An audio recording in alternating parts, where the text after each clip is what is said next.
Welcome to Stories So Fall Asleep. Make yourself comfortable in bed, because today I'm going to accompany you on this incredible journey to a deep and relaxing sleep. Tonight, you will experience the story The Secret Violin in the Attic. Subscribe to the channel to follow new stories every day, and if you want to receive exclusive stories, become a member of our YouTube channel. Get access to continuing stories, exclusive stories, and much more by becoming a member. By becoming a member of our channel, you will also be entered into a monthly draw for an all-expenses paid trip to the Bahamas with 2 companions. With each inhale and exhale, let my words transform into drowsiness and tranquility. Take a deep breath and exhale slowly. Feel your body relax. You have arrived. Now it's time to leave everything behind and just breathe. Inhale deeply, hold for a moment, and exhale slowly.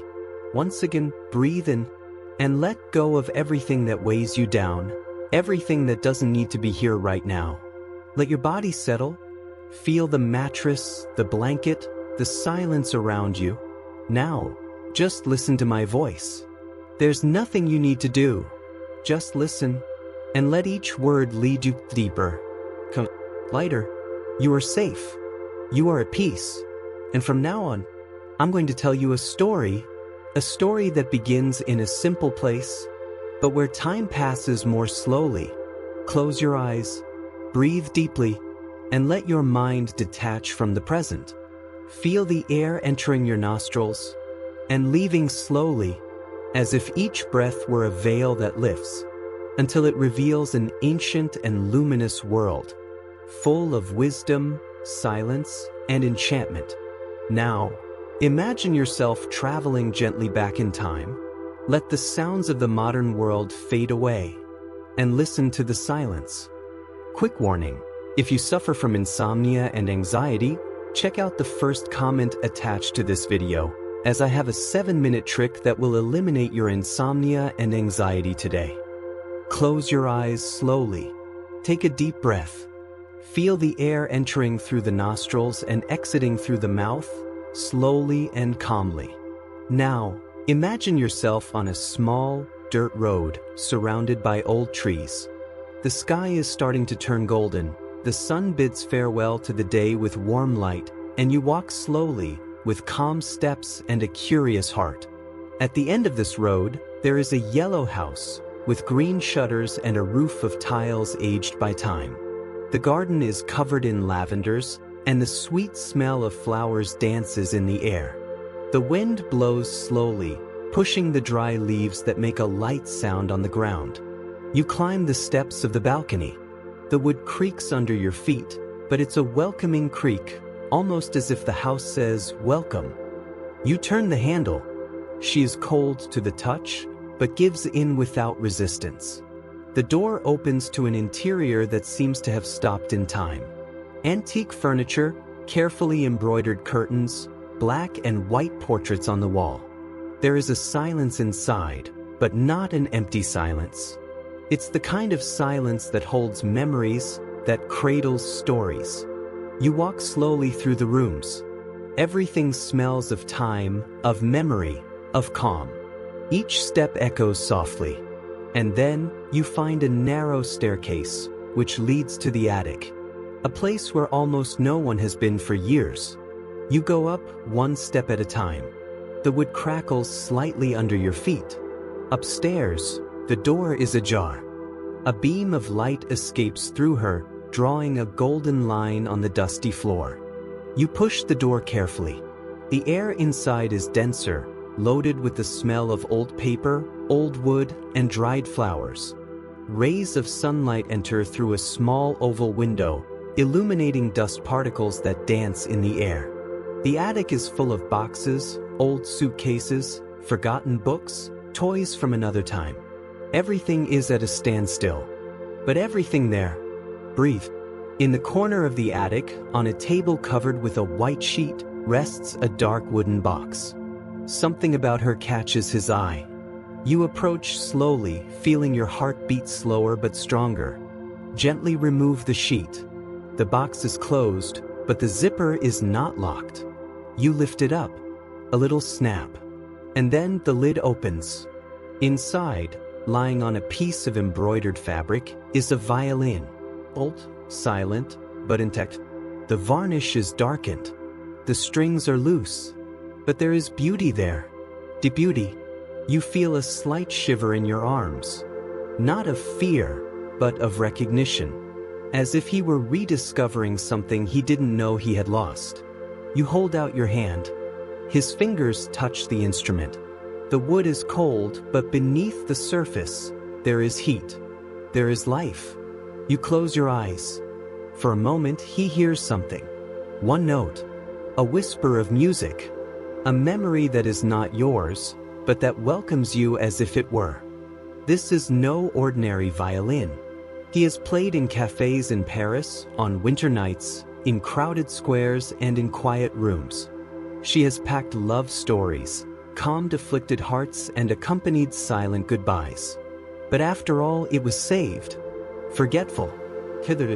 Today, he wants to tell his story. Not with words, but with memories. With songs.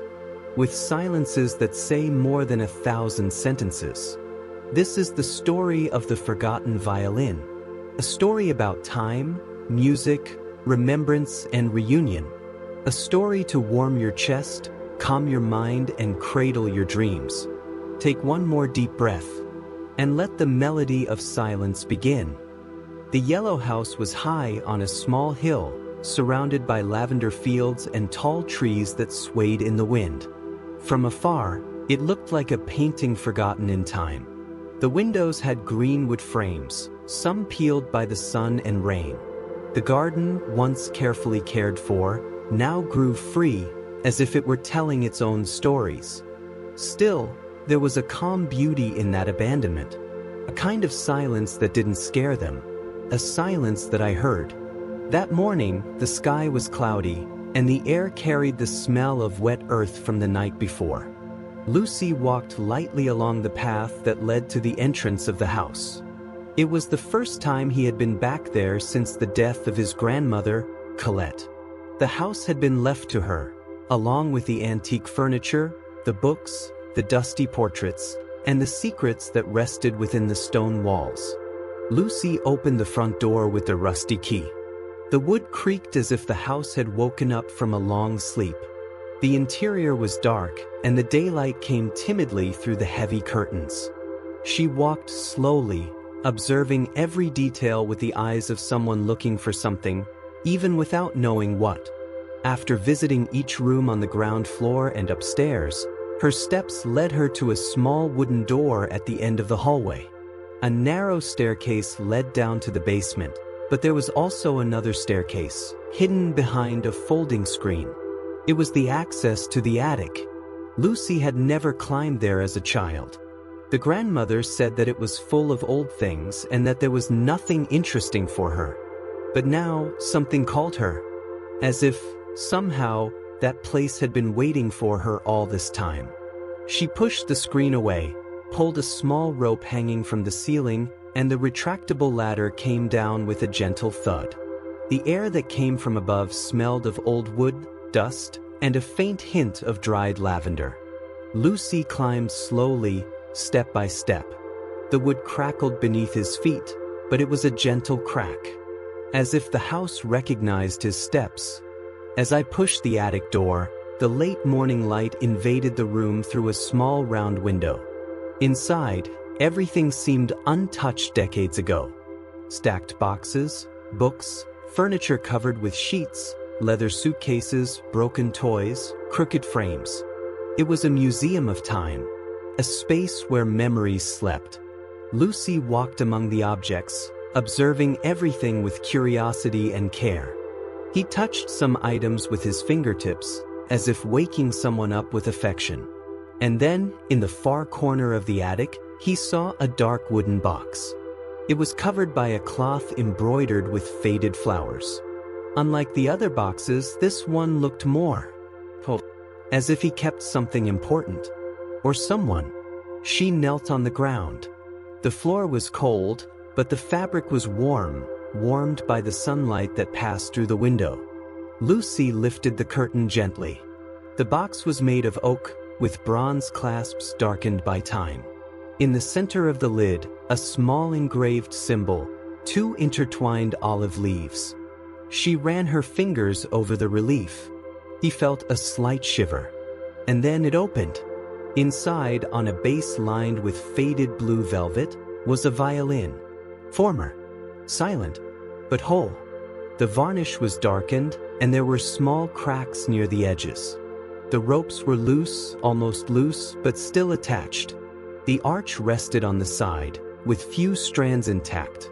It was an instrument that had stopped in time. But he didn't look dead, only waiting. Lucy felt her heart beat faster. It wasn't just an object. There was something there. A heat. A presence. As if the violin had sensed his arrival. She reached out hesitantly, then firmly, and touched him. The wood was cold at first touch. But little by little, it seemed to warm up. As if breathing. As if to say, "You've arrived." She took the violin with both hands, with the same care that one holds a bird. He got up slowly and stood there, watching the instrument in the golden light of the attic. He didn't know how to play the violin. But something inside her knew that this moment was important. That something had been started there at that moment. The breeze that came in through the window moved the curtains slightly. The sheet on one of the boxes danced. And Lucy, with the violin in her arms, felt welcomed. As if the past reached out to her. As if the entire attic was smiling. Lucy woke up early the next day. The sun had not yet completely touched the windows of the yellow house, but the sky was already announcing a pale and promising blue. The house was silent, as if it was still getting used to his presence. The wooden floors creaked with every step, but gently, like a welcoming whisper. She went downstairs to the kitchen and brewed a simple coffee, as her grandmother used to make, strong, hot, and served in a porcelain cup with a slightly chipped rim. As he drank slowly, his eyes scanned the details of the room, the hand-embroidered tablecloth, the glass jars with labels written in shaky handwriting, the dish towels smelling of soap and weather. After a while of sitting quietly, she looked at the empty chair on the other side of the table and smiled slightly. He imagined Colette there, wrapped in a shawl, with a firm and sweet gaze, as she had always been. It was strange to be there without her. But at the same time, she felt that somehow her grandmother had never really left. It was in the house, in the smell of wood, in the sewn curtains, in the crooked paintings, in the drawers with secrets. With her heart still tightened, Lucy climbed back to the attic, where the violin rested, still inside the box. He opened the lid slowly, as if he didn't want to wake something that was sleeping soundly. The violin looked exactly the same as the day before, quiet, steady, but with a quiet energy around it. Lucy took it out of the box with both hands and sat down on the wooden floor, resting the instrument on her lap. She watched him carefully. The details of the wood, the small cracks that time has drawn, the varnish that still shone timidly in the morning light. He ran his fingers through the loose ropes. They didn't produce sound, but even so, there was a melody that echoed inside her. A sensation, a calling. Not knowing exactly why, she lifted the violin to her shoulder and positioned it as she had seen musicians do. The gesture was clumsy, but loaded with intention. He held the bow, fragile and with a few strands still attached, and slowly slid it over the strings. The sound that came out was harsh, irregular, almost a moan. Still, Lucy was not alarmed. On the contrary, he smiled. It was like listening to an old friend trying to remember how to speak after years of silence. Lucy got up, still with the violin in her arms, and went down to the makeshift studio she had set up in the room below. It was a small space, with a worn wooden table, brushes, fine sandpaper, varnished pots, delicate tools, and natural light streaming in through the large windows. There, she restored old instruments that she found at fairs, thrift stores and donations. Each with a story, each with a hidden sound. He placed the violin on the bench carefully. He took a soft brush and began to remove the dust with slow movements. With each stroke of the brush, I felt like I wasn't just cleaning wood, I was awakening something. How to dust off a keepsake. Then he moistened a cloth with linseed oil and lightly passed it over the body of the instrument. The wood shone, revealing shades of amber and honey. While working, Lucy heard a melody in her head. A music that I didn't know, but that seemed to insist on existing.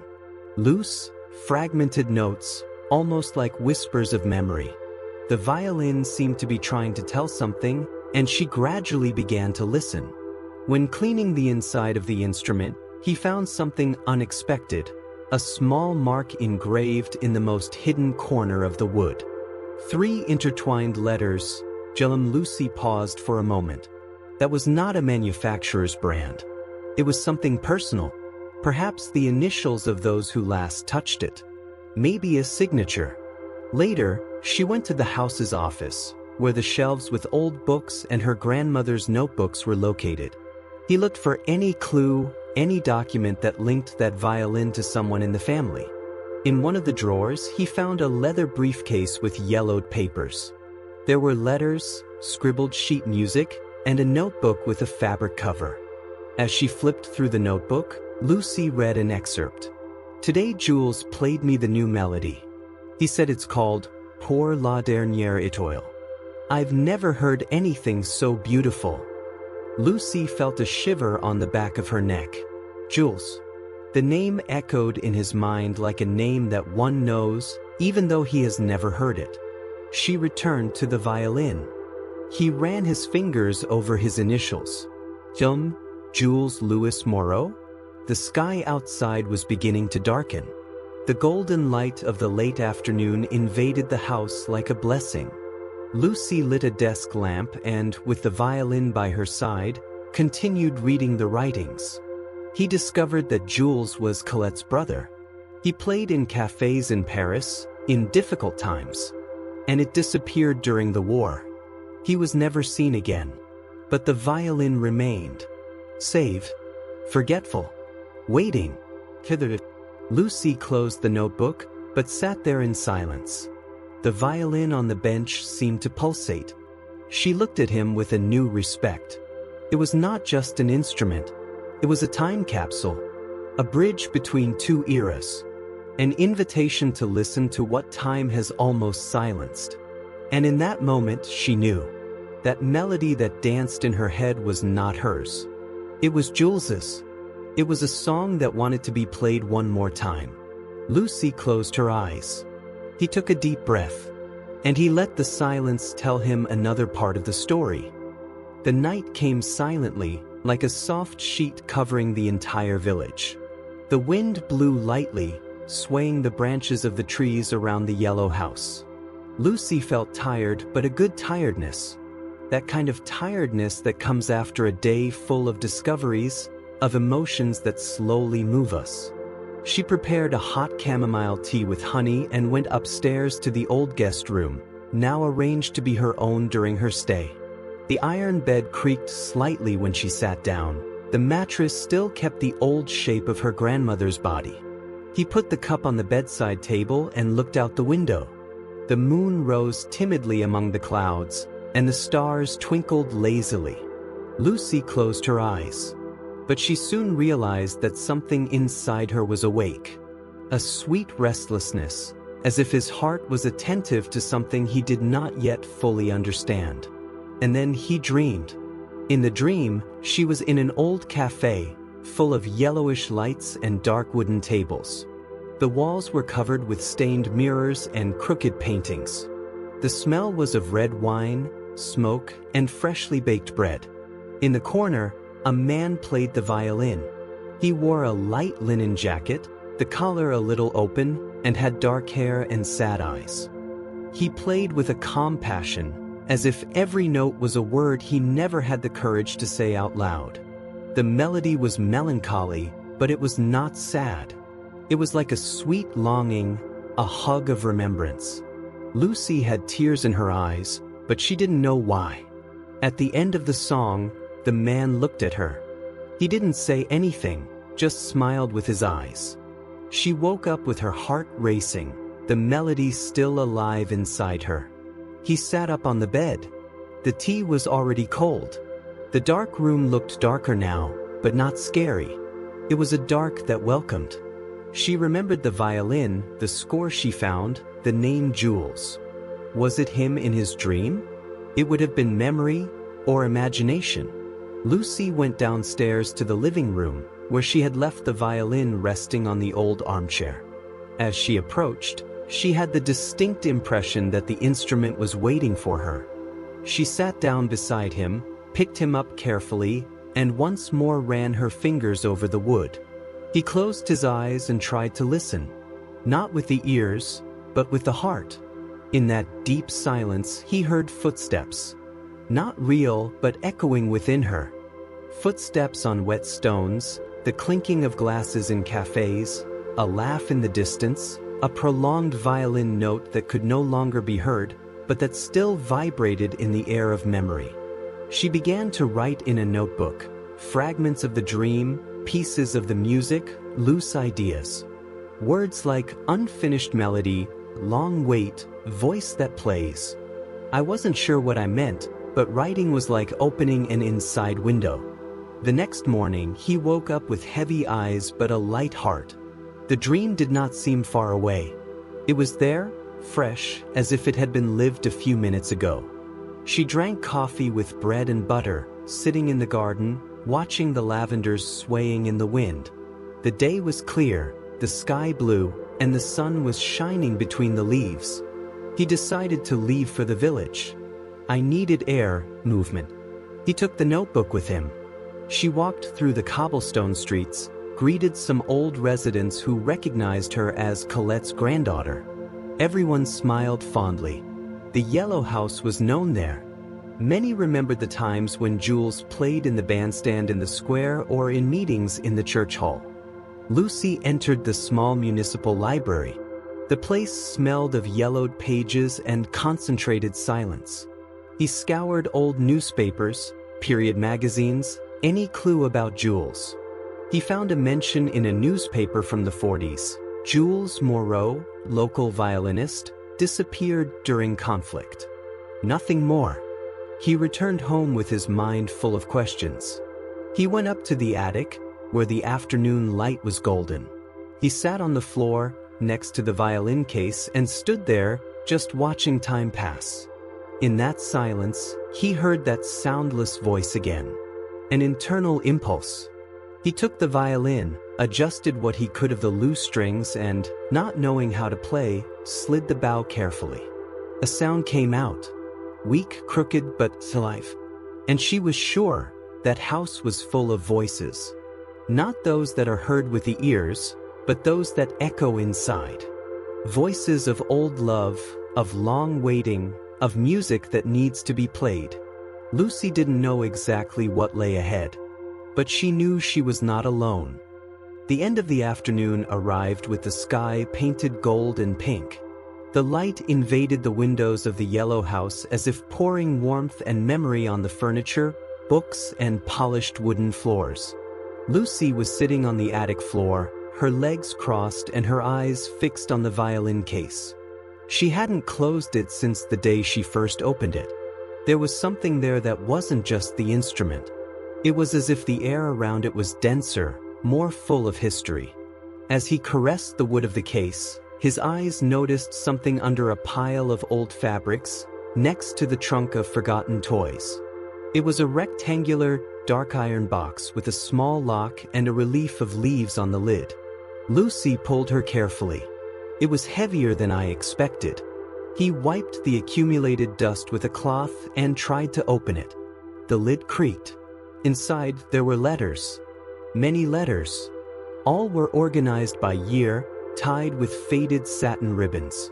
Some had stains of time, others were impeccable, as if they had been read and reread so many times that they learned to resist.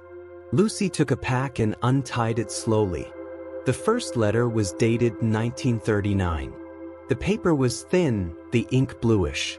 The handwriting was familiar, the same as in her grandmother's notebook. It was Colette's. "Dear Jules, today it rained all day. The city seemed to sigh along with the sky. I think of you with every drop that falls. Your room is as you left it. Sometimes, I go in just to hear the silence you left in him. He still speaks. It still plays. I write to let you know that the world here keeps turning, even with a heavy heart. And that his music, it still lives in me." Lucy felt a lump in her throat. He continued reading. Each letter was a piece of soul. Some spoke of routine, the bread burnt in the oven, the lavender that bloomed earlier, the cat that didn't come back. Others were almost poems, words that sought to reach the brother wherever he was. Letters sent without a certain destination, kept with hope. Over time, he noticed that the letters stopped being sent. Colette began to write only for herself, like a diary, like a promise not to forget. In one of the last ones, there was a sheet music attached together, folded carefully. At the top, the title, "Pour la dernière étoile," to the last star. Lucy carried the score to the window light. It was handwritten, with notes drawn like words from a secret language. She couldn't read music, but something on that sheet felt familiar. It was the melody of the dream, the same one I heard in the pauses of silence, between one memory and another. That night, Lucy went down with the box of letters into the living room. He sat on the couch with a blanket over his shoulders and began to read in a low voice. It was like giving voice to the grandmother, like returning sound to that house full of echoes. With each letter, he felt as if something inside the violin vibrated slightly. A small answer, like a breath. With tears in her eyes, she understood. The violin was Jules's. The score, his last composition. The letters, a way to keep him alive. And now, it was up to her to continue this story. Not as a violinist, she barely knew how to hold the bow. But as someone who listens, who feels, who cares. He picked up the phone and called a musician friend in the city. He explained everything, his voice trembling. He promised to come over the weekend. Perhaps together they could give sound to that score, bring that forgotten music to life. Before going to sleep, Lucy returned to the attic. He left the box of letters open next to the violin. The moonlight entered through the oval window, softly illuminating the room. She sat on the floor, leaning against the wall. And there, surrounded by paper, wood, and memory, she closed her eyes. Deep in his chest, a soft melody began to play, as if the last star of the score shone only for her. On Saturday morning, the sky was clear, with white clouds walking slowly through a calm blue. The breeze blew gently, bringing the scent of the lavenders in the garden and the distant sound of church bells. Lucy woke up early, anxious. He had left a chair and a handkerchief at the gate, as a signal to his friend who would come. His name was Adrian, musician, careful and curious. When he arrived, he had a backpack on his back and a calm smile on his face. They embraced each other with restrained affection, as if they had known each other for a long time, even if the friendship was recent. Lucy led him into the room and presented the violin as if she were introducing a person. Adrian approached, studied the instrument in silence, and then said, "He is still breathing." They sat down at the kitchen table. Lucy made coffee, served slices of apple cake, and told her everything. The letters, the dream, the melody, the name Jules. Adrian listened attentively, stirring the coffee slowly, without interrupting. At the end, he looked at her and said, "Let's listen to this story together." They went up to the attic with the sheet music in their hands. Adrian tuned the violin as best he could, adjusted the bow carefully, and sat down in the chair by the window. Lucy stood, watching, feeling her heart beat in her chest like a small drum. When he started playing, time seemed to stop. The music was simple, but full of soul. Notes that rose slowly, as if stretching, and then fell like leaves in autumn. A melody of farewell and reunion, of longing and peace. Lucy closed her eyes. Each sound was like a letter, a memory, a hug. As Adrian played, the wind came through the window and made the sheets that covered the furniture dance.